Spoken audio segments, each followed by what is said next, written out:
Quero ler esta citação, isso está no Grande Conflito, página 280. Ela está falando sobre a Revolução Francesa. Na verdade, o que estamos prestes a ler foi o último monarca antes do início da Revolução Francesa. Eu quero que vocês vejam com base nesta citação, vocês podem me dizer como estava a condição da França um pouco antes que a Revolução Francesa começou. Vamos ler a citação no Grande Conflito, página 280. Ela disse que o Estado ficou financeiramente embaraçado. Agora, o que ela quer dizer quando disse que o Estado ficou financeiramente embaraçado? Que a economia entrou em colapso. Agora, por que estou lendo isso? Por que estou voltando para a Revolução Francesa? Porque no livro Educação, ela diz que a mesma revolução que convulsionou a França convulsionará novamente, não uma parte do mundo, mas ela diz o mundo inteiro. Então o que estou fazendo é ir para a França pouco antes da revolução, porque essa deve ser a condição do mundo pouco antes da revolução que a profetisa previu que deve acontecer no mundo. Ela diz que o Estado ficou financeiramente embaraçado e o povo exasperado. Não precisava de olhos de profeta. E não precisava de quê? Não precisava de nenhum profeta para ver que a França estava prestes a entrar em um colapso. Esses homens que eu mostrei a vocês, eles não têm olhos de profetas. Foi visto claramente para eles que até 2025 isso tudo acontecerá. Esses são os homens pensantes do mundo, que estão dizendo que até 2025 veremos tudo entrar em colapso. E um governo controlador, uma sociedade controlada pelo Estado, totalmente controlada pelo Estado. E qual é a imagem da besta? Quando a igreja influenciar o Estado para impor seus decretos e sustentem a instituição. Amigos, temos apenas um curto período de tempo restante. E o que Deus diz para não fazer? Para não confiar em você, porque tem mais ou menos 3 anos ou mais 2 anos no máximo. Porque a porta da graça pode se fechar antes do tempo. No entanto, devemos nos preparar para a crise. Agora ouçam o que ela diz. Não precisava de olhos de profetas para prever um terrível surto iminente. O aviso de seus conselheiros, e o rei estava acostumado a responder, tentaram fazer as coisas durarem enquanto eu for capaz de viver. Depois da minha morte, pode ser. Depois da minha morte, pode ser como será. Foi em vão que a necessidade da reforma foi instada. Ele viu os males, mas não teve coragem nem poder para enfrentá-los. A desgraça que aguarda a França foi retratada com muita verdade em sua resposta indolente e egoísta do meio do dilúvio. Qual era a condição da França? Financeiramente embaraçada. Financeiramente já havia entrado em colapso. A próxima grande coisa foi um colapso social, uma revolução. Então a minha pergunta para você, então depois de vermos um colapso financeiro, o que devemos esperar após o colapso financeiro? Guerra civil. Ou outra palavra para a guerra civil após o colapso? Então vou colocar colapso, revolução. Revolução. Uma revolução. Então o que aconteceu na França, ela diz que acontecerá no mundo inteiro. Amigos, estamos à beira de uma crise estupenda. Agora, a crise não virá até que Deus tenha um povo que reflita o seu caráter. Ela diz, quando o caráter de Cristo estiver perfeitamente reproduzido neles, então ele virá para reclamá-los como seus. Então, o que fará com que Cristo volte? O seu povo. Ele está esperando que o seu caráter seja reproduzido neles. Vocês sabem que o plano da redenção tem um tempo limite. E estamos chegando a este tempo limite, amados. Deus deu o prazo de 6.000 anos para o pecado nesta terra. Deus deu 6.000 anos. A terra tem mais de 6.000 anos, mas Deus deu o prazo para o pecado 6.000 anos. E ela repete várias e várias vezes sobre o fim do pecado após os 6.000 anos. Sobre o fim após os 6.000 anos. 6.000 anos. E com base no mesmo livro, O Grande Conflito, ela menciona quando Cristo morreu na cruz, no ano 31. Ela diz que 4.000 anos se passaram. Nós realmente acreditamos na inspiração? que estamos vivendo na última década da história desta terra? Amigos, esta é a última geração da história desta terra. Jesus vem em nosso tempo. É nesta geração que Jesus vem. A lei dominical acontecerá nesta geração. O selamento dos 144.000 acontecerá nesta geração.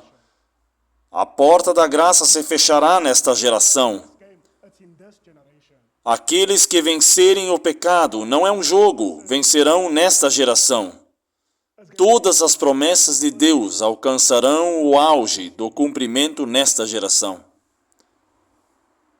Tudo que Deus prometeu sobre o seu povo, eu quero que se cumpra comigo. Amigos, vocês sabem que a lei dominical não pode ser aplicada. A lei dominical não pode ser aplicada até que Jesus declare: está consumado. O que você quer dizer? Amigos, vocês sabem, quando Jesus disse que está consumado, você sabe o que significa? Que está acabado. Significa que está perfeito. Quando Ele criou em 6 dias, na conclusão da criação, vocês sabem o que Ele disse? Está consumado. Quando Ele olhou para a sua criação, Ele viu que estava perfeito. Portanto, a conclusão dele foi: está terminado. Se não tivesse terminado, então Deus continuaria criando no dia seguinte até que estivesse perfeito. Mas quando Deus olhou e Ele viu que tudo estava perfeito, então Ele declarou que estava terminado. Toda a criação, Ele declarou: está terminado. Quando Ele morreu na cruz, justo antes de abaixar a cabeça, Ele declarou: está consumado. O que significou que o seu sacrifício agora estava completo, que o pecador caído agora poderia ter paz através do meu sangue. Agora ele pode ter paz com Deus. Ele declarou: está consumado. Quando ele subiu ao céu, no desejado de todas as nações, diz que ele veio a Deus. E enquanto ele subia, ela diz que uma linda procissão, enquanto ele subia para o céu. Obviamente os anjos estão indo e vindo, o Rei da Glória agora estava prestes a voltar para o céu, e eles estavam proclamando seus louvores enquanto ele estava subindo para o céu. Quando ele chegou ao portão, eles estavam cantando uma linda canção. Quando ele chegou aos portais, eles se abriram suavemente e ele entra. E ela diz que ele acena de volta, e ela disse que os mundos não caídos estavam lá. Todos eles fizeram uma bela homenagem e diz que ele acena de volta, e ele disse que ainda não pode receber a adoração deles. E ela diz que ele vai direto para a presença do Pai, porque quando ele chegou aos portais, ele havia deixado muitos filhos para trás. Enquanto ele caminhava, os anjos caminhavam com ele. Mas nos portões ele tinha deixado um grupo de pessoas. E ele tinha deixado um grupo quando ele estava subindo, e tiveram que esperar nos portões, porque Jesus disse que não poderia receber nenhuma adoração agora, até que ele falasse com seu Pai. E ele foi diretamente na presença do Pai, diz a inspiração. João diz que quando ele olha para Jesus em visão, estou falando exatamente da mesma visão. Ele disse que veio um cordeiro como se tivesse sido morto.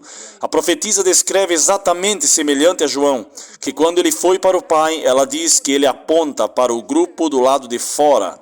E depois ele fala com o Pai dizendo, ela cita o capítulo 14 de João, como se Jesus dissesse literalmente essas palavras ao Pai.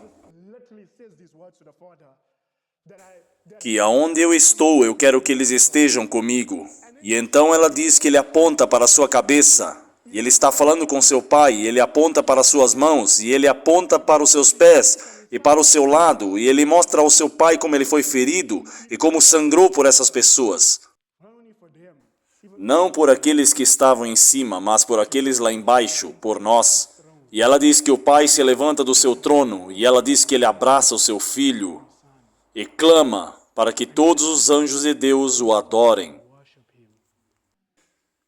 Ela diz que o Pai agora ratificará a sua parte nos convênios. Esse convênio, ela diz, antes que os mundos existissem, que o Pai e o Filho fizeram um acordo, que se o homem cair, Jesus Cristo será a propiciação por seus pecados. E que o Pai aceitará o arrependimento daqueles que se arrependerem e tiverem fé em Jesus. Ele os aceitará de volta no reino. E ela disse que eles apertaram as mãos em acordo. O pai e o filho apertaram as mãos, que se os homens caírem e você morrer, eu os receberei, e os amarei como eu te amo. E eles apertaram as mãos em um acordo.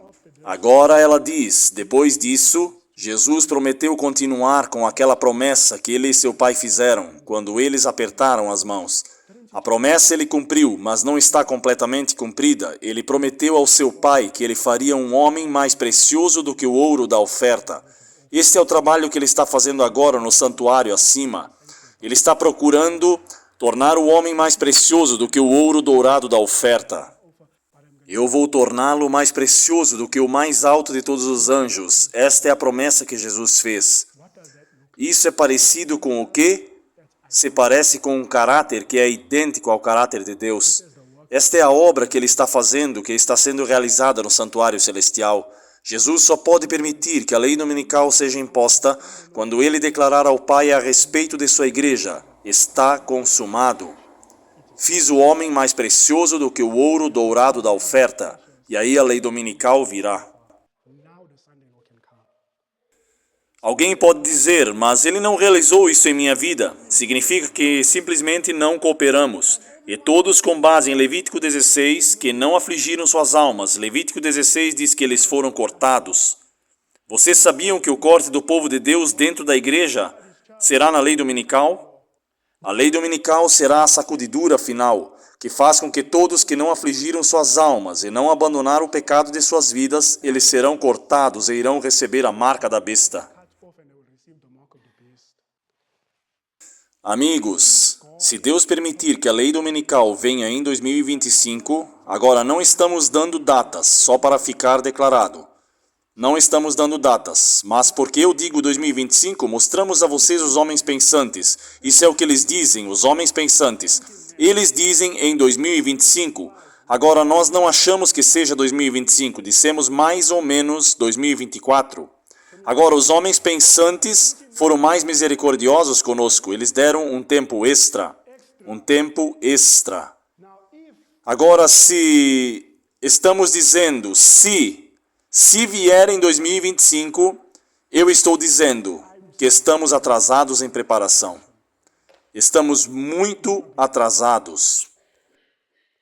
No caráter estamos atrasados. Pergunta: eles estão dizendo que vai acontecer um colapso financeiro. Não estamos totalmente preparados. Deus está nos observando aqui. Podemos viver completamente sem comprar e vender? Ainda não chegamos lá. Portanto, deveríamos estar olhando e pedindo ao Senhor um lugar para irmos para o campo. Vida no Campo, página 9. O que a inspiração nos diz? Novamente e novamente o Senhor tem me instruído que o seu povo deve sair das cidades para o campo. Para o quê? Cultivar sua própria comida. Pois no futuro o problema de quê? Comprar e vender será muito sério.